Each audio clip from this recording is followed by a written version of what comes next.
on PRANKLINE. A scandal so cramped it squeezed a nation from coast to coast.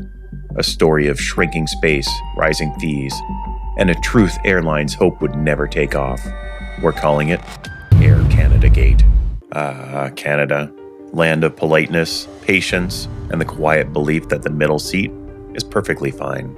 A country built on wide open landscapes, now discovering that altitude comes with compression. It began as a whisper at 30,000 feet, a knee gently tapping a tray table, an elbow slowly advancing across the armrest like an invading force, and a simple, unsettling question: wasn't there more room before?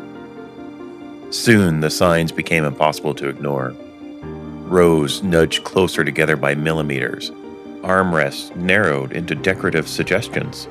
Pretzel bags containing one pretzel and the memory of another. And safety carts politely reminding you to sit back and relax, even when relaxing was physically impossible. This is PRANKLINE, case file 009, AirCanadaGate. But before passengers even reached the cabin, the pressure started in their inboxes. A flurry of emails. Check in now. Check in early. Check in or face inconvenience. Each message more urgent than the last, as if not completing online check-in might cause the aircraft to fall out of the sky.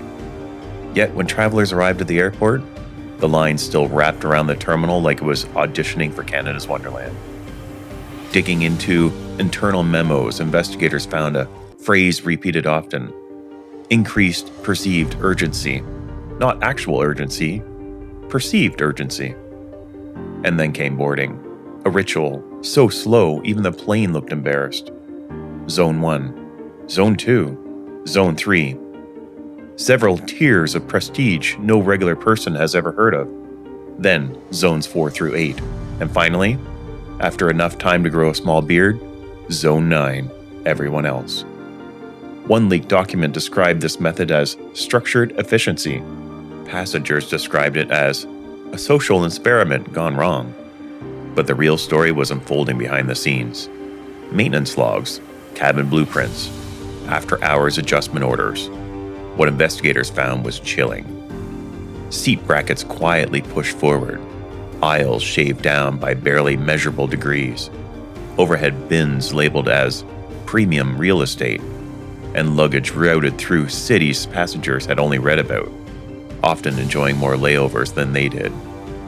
At the center of it all was a confidential program named Project Compact. Its goal? To enhance revenue per cubic inch.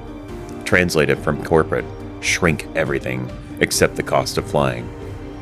The blame spread quickly. Some pointed to the Seat Manufacturers Guild.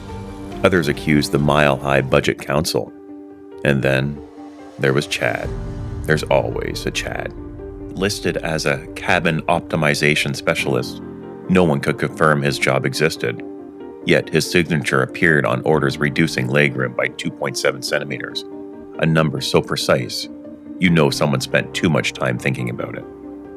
Following the trail to a hangar outside Winnipeg, investigators uncovered a prototype cabin layout featuring ultra-efficient standing seats, stack-compatible passengers, and a diagram labeled only Future Canada.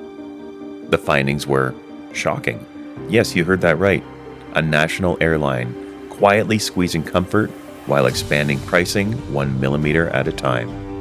When pressed for a comment, one spokesperson confirmed that flights depart promptly at your earliest inconvenience. Legroom lost, wallets stretched, and public trust left on the tarmac. As for luggage, the airline reaffirmed its policy. If your bag remains missing beyond 90 days, it has made peace with its journey. And Chad, last spotted near Gate 53, adjusting a seat map with a tape measure and carrying a suspiciously tiny carry-on, approved under experimental size guidelines. So next time you settle into your seat and your knees strike the row ahead before you can even sit fully down, ask yourself, is it turbulence or another quiet cutback at cruising altitude? This has been AirCanadaGate, PRANKLINE, exposing the small spaces behind big scandals.